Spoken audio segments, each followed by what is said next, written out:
বিসমিল্লাহির রহমানির রহিম। ঈদ মোবারক। প্রিয় দেশবাসী, আসসালামু আলাইকুম।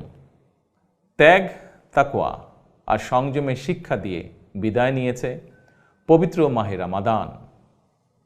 মাসব্যাপী সিয়াম সাধনার পর মুসলিম উম্মার বিশ্বজনীন ঐক্য, সংহতি, সহমর্মিতা এবং অনাবিল আনন্দের বার্তা নিয়ে এলো পবিত্র ঈদ উল ফিতর।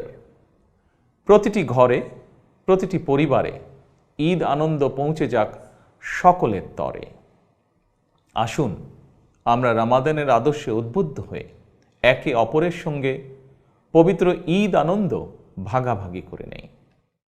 ঈদ উল ফিতর উপলক্ষে আমি প্রিয় দেশবাসীকে জানাই পবিত্র ঈদ উল ফিতরের শুভেচ্ছা। বাংলাদেশ সহ বিশ্ব মুসলিম উম্মার প্রতি জানাই আন্তরিক অভিনন্দন ও মোবারকবাদ। ঈদ মোবারক। আল্লাহ হাফেজ।